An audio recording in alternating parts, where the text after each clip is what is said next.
Hello and welcome to the interview series of Steven's Leadership Portal, presented by the School of Business at Steven's Institute of Technology. These conversations explore compelling topics at the intersections of leadership, innovation, and inclusivity. I'm Dr. Wei Zheng, Richard R. Rossett Endowed Chair Professor in Leadership at Stevens. Mr. Steven Joachim is the Chairperson at Global Legal Entity Identifier Foundation and Chief Financial Officer at Smart World Productions. In his career, Steve has successfully moved between the private and the public sector, built new organizations, and made big switches multiple times. In this interview, he talked about his strategies for reinventing himself and his environment, as well as the lessons he learned along the way. Okay, Steve, thanks so much, first of all, to give your time to us and share with us your experience and knowledge and insights. I really appreciate your time. My pleasure. Could you start by giving us a brief overview of your career history? Sure. I started out really with an intention to move between the public and private sector. My education and training focused on both public and private sector, and started out typically as a management analyst and general management consultant. But working first in New York State Office of Court Administration, working on speedy trial rules to bring cases to trial faster. And then as a general management consultant, where I moved pretty steadily between both public and private sector organizations. I worked for Brown & Williams Tobacco Company, for the EEO Commission, for Maricopa County in Arizona, Phoenix area, a variety of different assignments, and a variety of different places over those years. And then I moved into finance, and I spent 15 years at Merrill Lynch in capital markets. Big switch to me. Originally was hired to help build an institutional marketing department there. And then I became the chief operating officer for equities, and I ran the floors of the stock exchange. And then tried something entirely different. It ran global equity markets technology for 4 years. I got the dot-com bug during dot-com era in the early mid to late 90s, and joined a startup that built custom software largely for Wall Street, but not just Wall Street, where I was COO. And during those 4 years, it was great fun. It was building a company. It was probably put me closer in touch to who I thought I was than anything else. And we grew the company from about 1997 doing about $20 million to about $93 million in just 4 years. I like to say it was all due to me, but it was probably rising tide lifts all boats, you know, that phrase. And obviously in 2000, the market changed. And FINRA, who is the regulatory body, the nonprofit regulator that oversees the U.S. broker-dealer business, approached me. They were trying to build a new business themselves. The SEC had required them to move into the market data business for over-the-counter securities. And they asked me to come on board to build this market data business. And I thought this was a great opportunity for me to switch back into something more public sector-like, but it was kind of a straddle between both public and private sector in many ways. And I built a business that basically served the private sector to a large extent, although also built the regulatory database for overseeing regulation in the over-the-counter markets in the US. But we wholesaled the market data that was provided for over-the-counter securities, particularly on fixed income securities. I ended up spending 15 years there in a nonprofit regulator, had great fun, interesting challenges. But over that 15-year time frame, we had brought to market basically all the fixed income products and changed the way markets operated a great deal.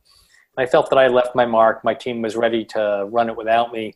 So I retired and started doing something entirely different again, really in two phases. One was working on smart cities projects as a consultant and advisor to help bring technology to urban environments to raise the quality of life there. And I also more recently joined the board of a global nonprofit as their chairman in a business kind of similar to my FINRA experience that was created after the financial crisis to create a way to link companies globally so that regulators as well as market participants and others could link from a global perspective companies that are operating on a cross-border basis and other different challenges. It's called the Global Legal Entity Identifier Foundation. When I look back on my career, the things I'm probably most known for is taking ideas and building products and businesses around that to enhance and improve the environment in both public sector settings and private sector settings. That's really interesting. Your work experience has spanned a lot of different fields and organizations or even industries. Yes. You mentioned consulting, finance, technology, and some organizations that straddling between for-profit, nonprofit, and now you're in a nonprofit, on a nonprofit board. So it seems like you're not intimidated by jumping into a completely new field. What are some of your strategies adapting or learning in a new environment? It's always a challenge.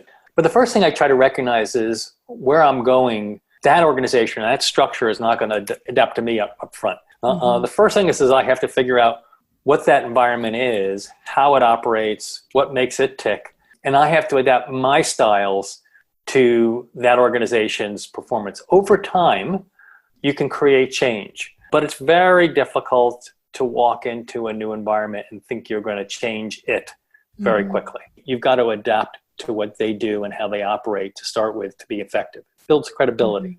You start with general and move to specific. Oftentimes I'll ask questions that I already think I know the answers to, because I find that when I do that, sometimes what I think I know is wrong, and I get very different answers from what I think is right. So it helps me validate what I know, but it also helps me understand the way people think and approach problems and deal with issues.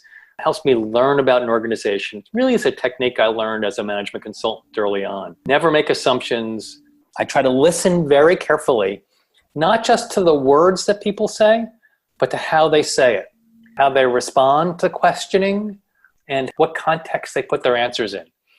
Because it helps me to understand how the organization has approached problems.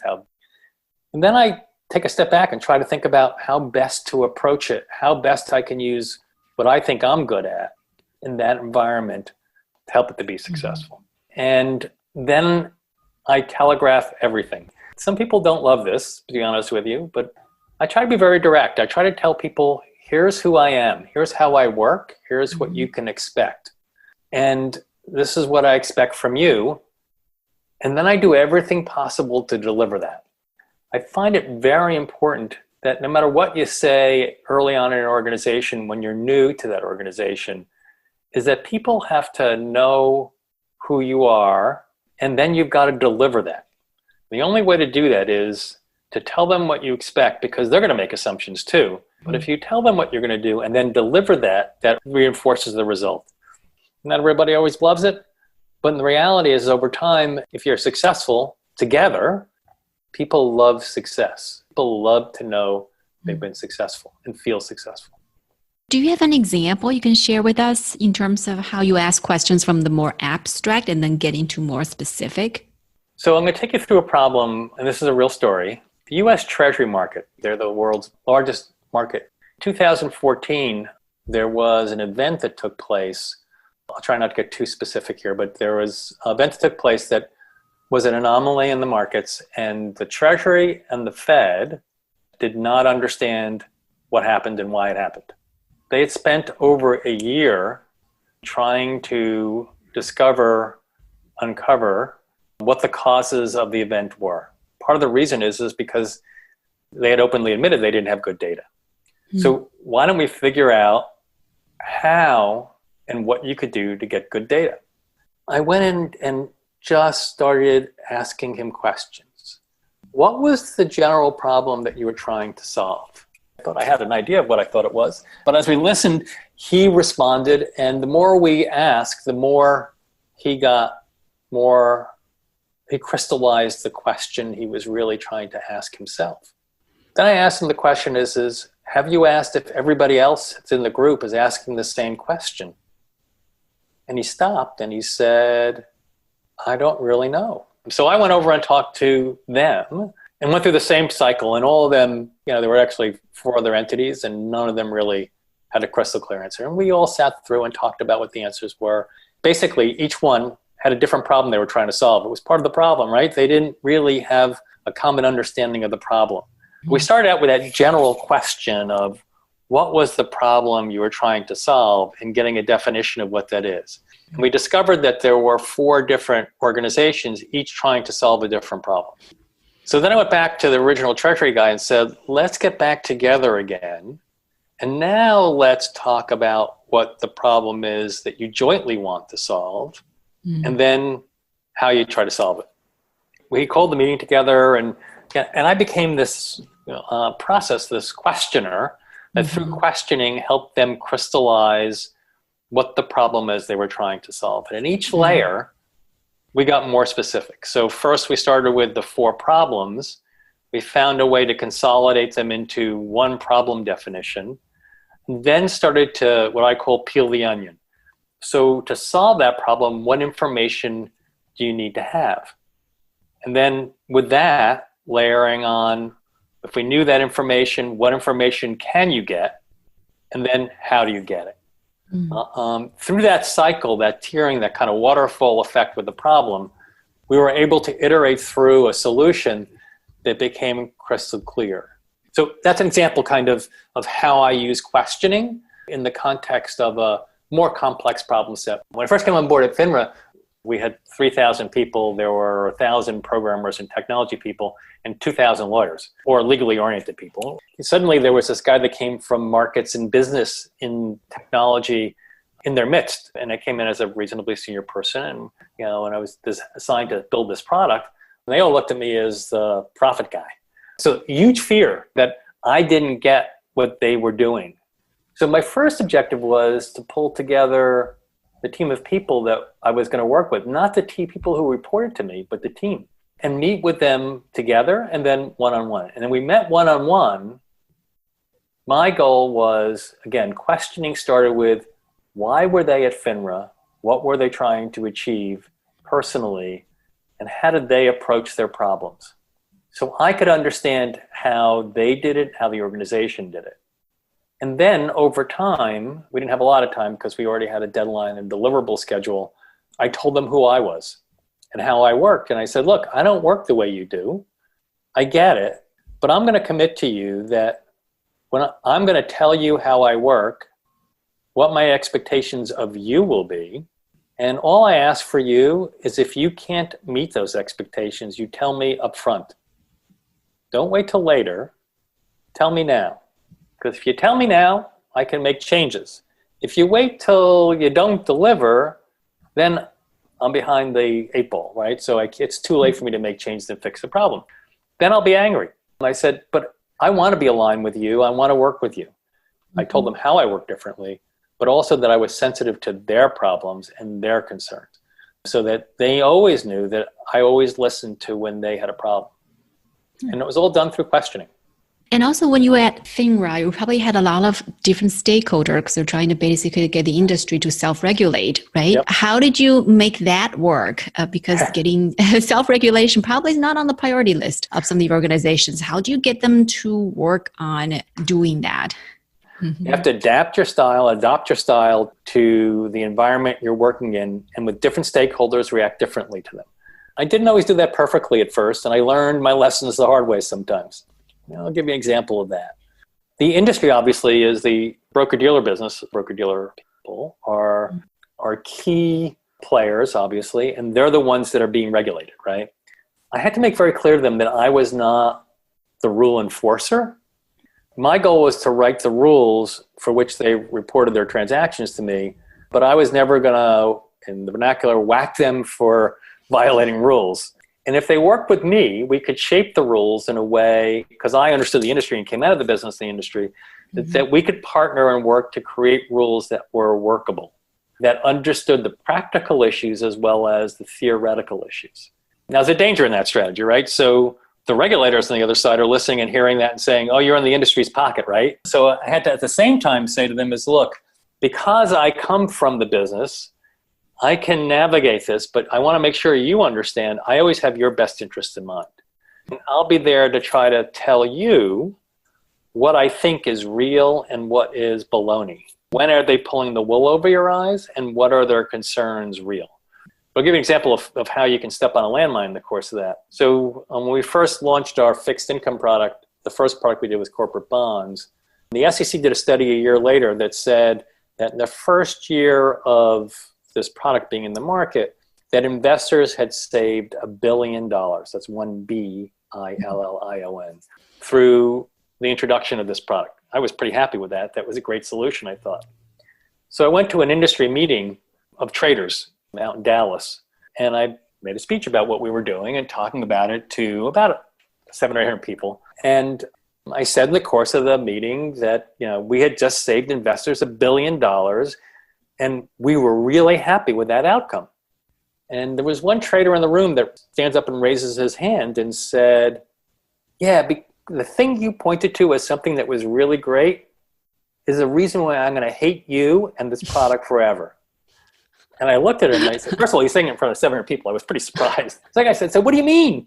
He said, well, that $1 billion came out of my pocket and went into the hands of investors. And I looked at him and I said, well, I hear you, but isn't that exactly what the outcome should be? Isn't that a good outcome? Because in the long term, investors will be more comfortable, will make more money. In the long term, so will you.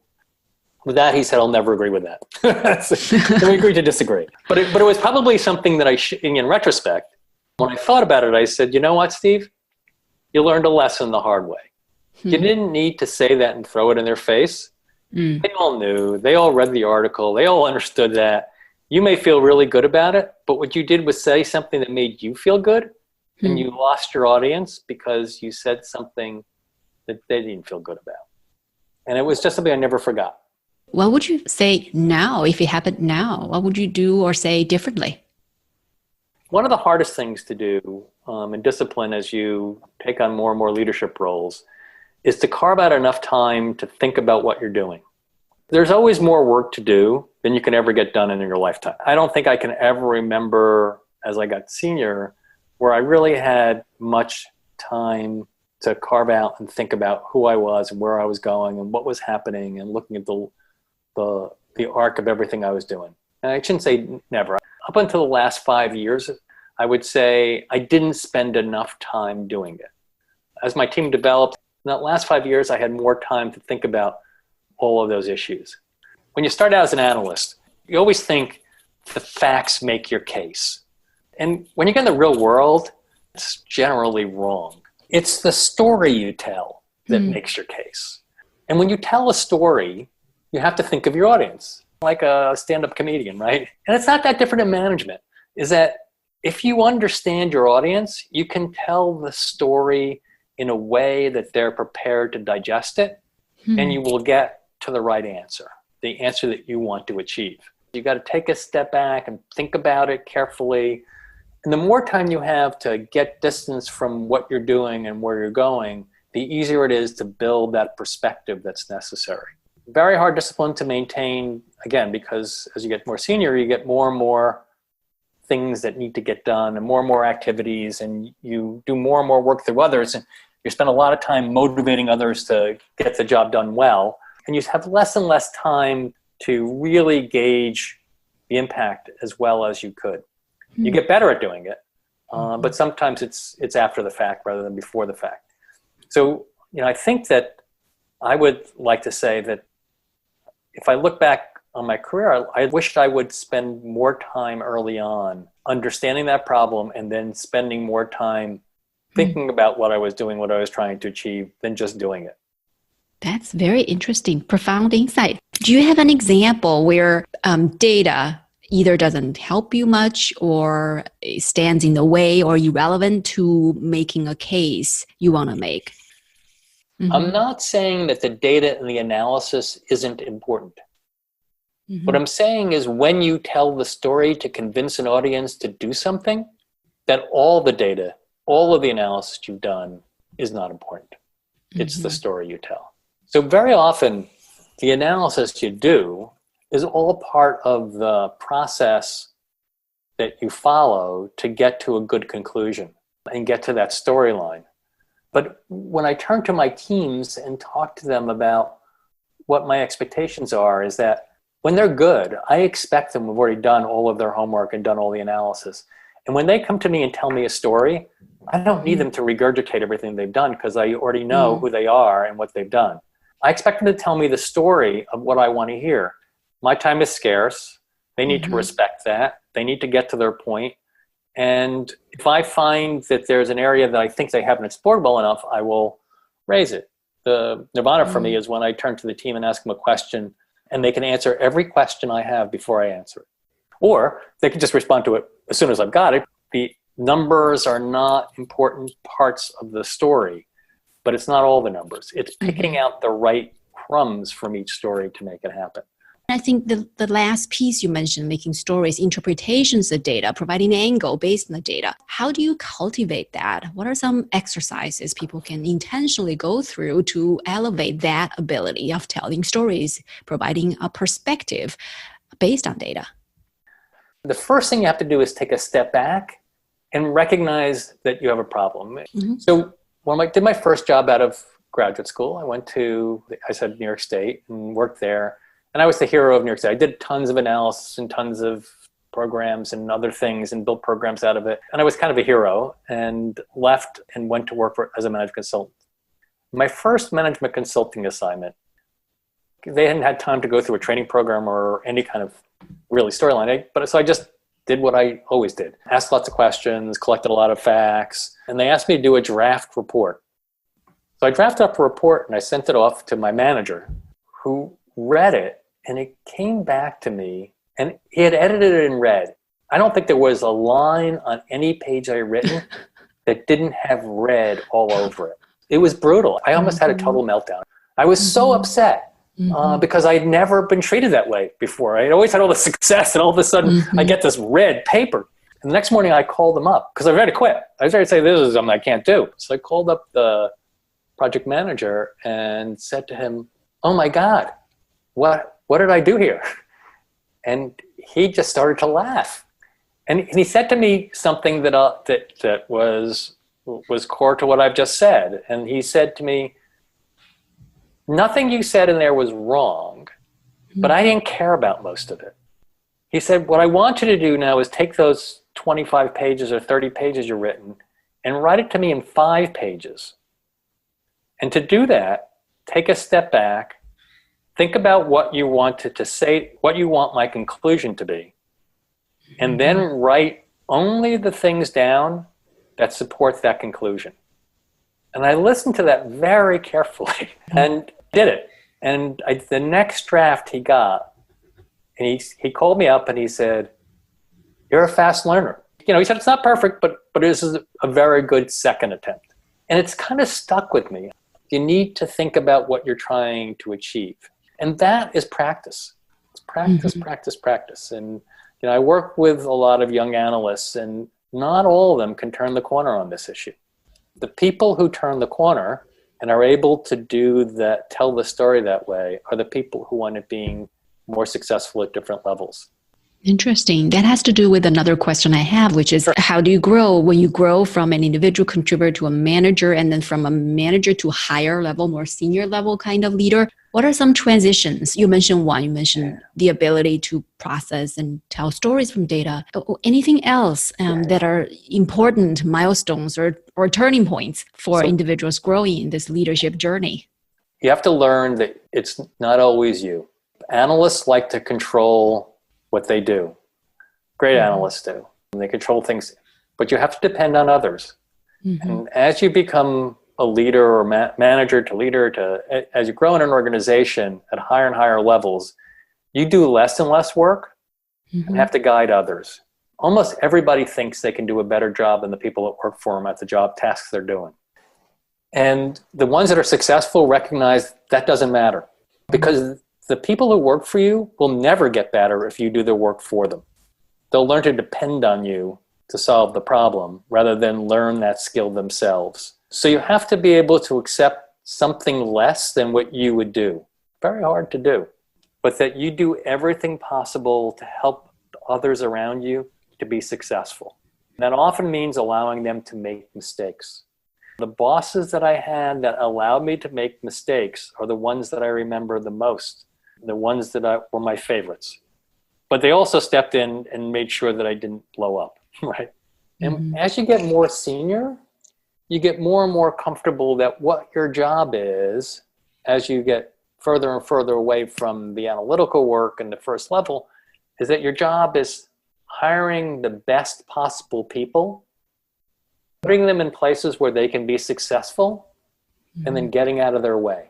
There's a process of how you have to balance your ego, your personal ego, and let people grow because it allows for better production over time. How do you balance this? On the one hand, you need to get out of people's way, but on the other hand, you need to be monitoring them to watch, to make sure they're not stepping on the landmine. Now, so I don't think there's a rule of thumb, right? So you have to know your players, right? You have to, part of your job as a leader, as a manager, is to assess their skills and where they are in their own personal development and what they can and can't do. And if you have a junior person around you, you got to get close to them. And therefore, you do micromanage a little bit more because they need the guidance, or get somebody in between you and them who can manage them. But if you have somebody who's more experienced and senior, and if they answer all my questions up front, I give them more room. Every time I've had an experience in building a business or running a product, the answer always came back the same. You got to be comfortable that every implementation isn't going to be perfect, that when mistakes happen, you respond and recover from them, you maintain flexibility, and that, I always say that there never was a plan where you went from point A to point B where things didn't change between achieving point B. The most important thing was achieving point B. You want to think that everything is going to be efficient and run from a straight line fashion, but it doesn't work that way. And therefore you allow those little landmines to go off. And your job as a senior leader is to detect where those bombs are so big that they will keep you from achieving point B. It's not a science, it's an art. I want to transition just a little bit to talk about COVID, our current times. So from your vantage point, you travel in different circles. What are one or two big trends you see due to this COVID-19 situation? Thinking about this quite a bit because some of my smart cities work I've been doing is right in the sweet spot of this. But also because, as I'm chairman of LIFE, the Legal Identifier Foundation, we run a business and I know how it operates. It's a global business. It's in Frankfurt. I know how different people have responded to the problem set differently. But I think this is a game changer for businesses, public and private sector businesses. Public sectors are probably a little bit further ahead than private sector, but most private sector businesses think about their businesses and their employees from what they do the time they're in the office. I think this is going to change. So pandemic has disrupted every phase of people's lives. And because it has done that, it's affected the ability of businesses to deliver their products. So it's just not about the employee's health. Employees can't come to work if their kids can't go to school. If they can't find a way to get to work safely, they're not going to come. Companies now have to begin to think about not just when the employees get there, what do I do with them? But they have to think about, do my employees have a support network? Do they have the ability to get their kids to school? Do they have daycare? Do they have education? Are the schools open? What will happen if they don't have those things? And I think it's the right thing for companies to begin to rethink where their business begins and ends. And it's not unlike what they're doing in their supply chains, right? But the good companies are going to start to think much more holistically about their businesses and their employees and what they do and how they work and what their personal lives are like. And then think about casting a broader net to be better prepared for the disruptions that are going to happen no matter what. Because in the end, they own their profitability and they need to think through the broader scheme of what is doable for them and what's doable for their employees, as well as their supply chains and distribution chains, and how they could get disrupted. So part of their planning has got to be much broader than it's ever been before. So I think that's a big change. I think that's going to have a huge impact on the way companies begin to approach their businesses. That's a great thing for the world. I mean, because quite frankly, it's going to help bring these public sector and private sector problems closer together. And companies are going to get more engaged than they ever have before. I think they've been slowly approaching it, but I think this is going to accelerate that process. In the organizations you're working with, what are some major things they're doing differently? At Life, there's two dimensions to it. One is what we do on the board, But the other approach is our staff is all located in Frankfurt, in Germany. Well, not everybody is. We have a small operation in the US and a small operation in a few other countries. And what's happening in Germany is very different than what's happening everywhere else. So you have to think about multicultural events and how different cultures drive it. So in Germany, we have everybody working remotely. But because the Germans have been very disciplined about their approach and are staying disciplined, I don't think we've had one employee who's been directly touched by the disease. They've all adopted and we haven't missed a step. Not because of me, this was good planning on their part, but it's also because of the environment that they're working in, because the state, meaning Germany, has been very careful about its approach and dynamic of what they've done. And I think that's helped a great deal. I mean, I can only admire what the Germans have done here.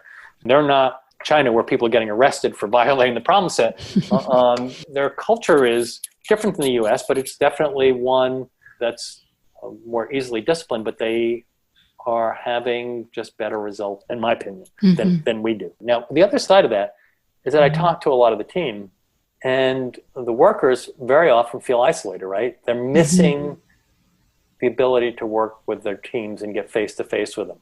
And it's frustrating for them, right? Because we're a global organization with global reach, but physically located largely in Germany, we had a huge travel budget that's now zero. We have this huge positive variance in terms of travel budget. But we're finding that because of video calls that we're able to at least connect with our clients around the world and our network around the world in a way that we wouldn't have been able to do, that we didn't think was possible. And as a result, we're going to come back and reassess the amount of travel we've been doing historically versus what we'll do going forward. And that will change. So I think we're better informed. On the other hand, the board, which is a board of volunteers largely, who sit and advise strategy, and mostly everybody kind of has a day job, right? So this is a part of their umbrella. They're all senior people, all running separate businesses, all have different stories. Yeah, we don't start a meeting without saying, what's happening in Australia? What's happening in Japan or Tokyo? What's happening in Korea? What's happening in India? What's happening in Germany? What's happening in Brazil? And we compare notes. And it's amazing how different the response has been, and how different cultures have responded differently to it. And that's going to be equally important as we think through the things that I talked about earlier, which was when you think about your supply chain, you've got to understand that they're operating in different environments. And you've got to be able to accommodate that in your plans and not just think about it from your own perspective. So as a follow-up question, in terms of COVID, from an individual perspective, let's say a person like the ones that are graduating, that are going to graduate this year and probably have a more difficult time finding a job than others, or as a junior young professional whose jobs might be threatened by COVID. So let's do a thought experiment. If you were them, what would you do? Maybe for career advancement or looking for jobs, anything related to that? It's very hard to do when you're first graduating because you're anxious and you're excited and you want to get out to work and you want to go do and you want to change the world and you're about to jump into the fray. And all of a sudden you're confronted with this crazy pandemic where people don't have time, they don't want to talk to you, they're distracted by their own events, and what do you do? So my advice is find something you can control that's productive and go do it. You can't control these externalities that are just real. So what would I do? I would think about what are productive things I can do that would build my resume. So go volunteer. Don't fight the tape and say, I've got to find a job that's paying me as well, because it may just be incredibly frustrating. If you can find one, that's great. So I don't say don't look, but I would make plan Bs and plan Cs. And plan B and C can be very productive times. You can make good use of it. Think on a broader scale about whether you can do something to contribute. Go work on a political campaign. This is a political year in the US. But find something that you have a passion for, that you think is productive. Think about what would be fun to do for you. And because you're at this crazy inflection point, go do it, but build your resume through it. Think about things, learning skills that can help you build your resume, because it doesn't all come from being on the job. It comes from what you do. But be productive. Don't go home. I would say don't go home and sit there and lick your wounds and say, woe is me.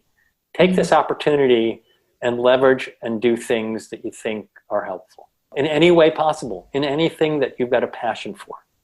Whether you get paid or not important. Over time, money comes for those people who are doing things they love.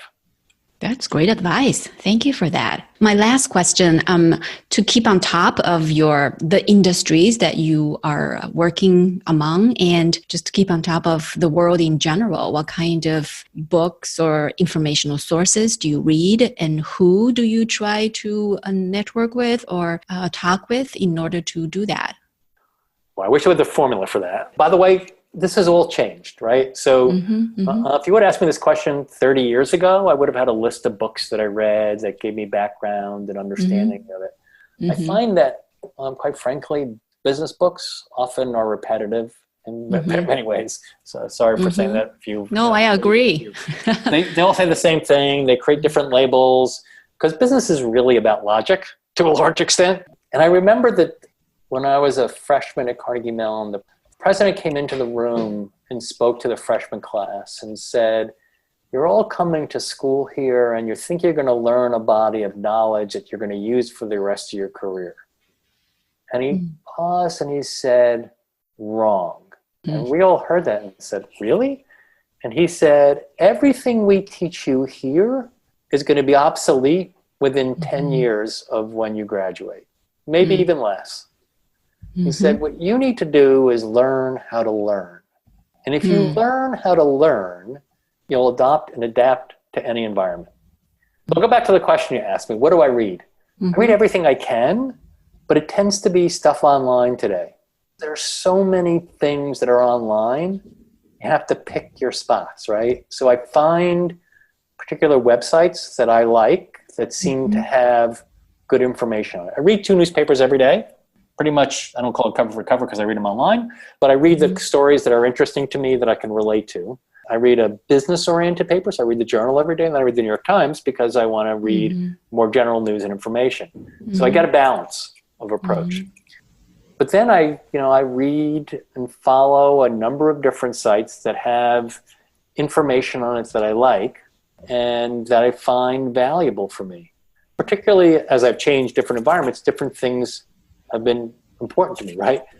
So it changes and morphs. It depends on your problem set, what you're doing.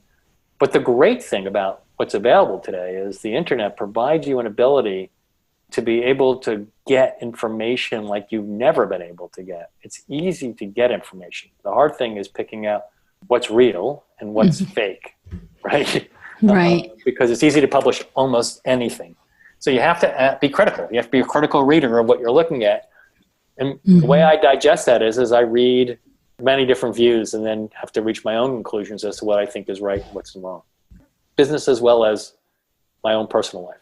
What are 1 or 2 sites you usually go and to find good quality information in addition to New York Times, for example? So in finance, I follow CNBC all the time. And I read all of their business docs that come out on a regular basis. So I am very close to what CNBC is posting. I read the news each morning. Every morning I wake up, as part of my rotation is the Times, the Journal, and then what's the headlines in CNBC, and then drilling down into stories that I find interesting and valuable. I do the same thing with Market Watch, which is another market-based publication that I follow and read. And then I have a variety of other newspaper clipping services that will pull up articles for me that I will pick out the articles that I like that do cut across publications. I would say, I have to be honest that I don't read many long articles anymore. There was a day when I tried to get in depth at things. I find I don't have the time to do it. I have more time now than I did before, but I would say that it would have been hard for me to get into Atlantic Monthly or some of the other articles that are out there that were long in depth, or Harvard, Business Review, but I find that I just don't have the time and patience to read through all those things as I used to. Wonderful. Thank you for sharing. That's all of my questions. Thank you so much again for this wonderful, informative conversation. I really appreciate it. Great. It's my pleasure. This is fun.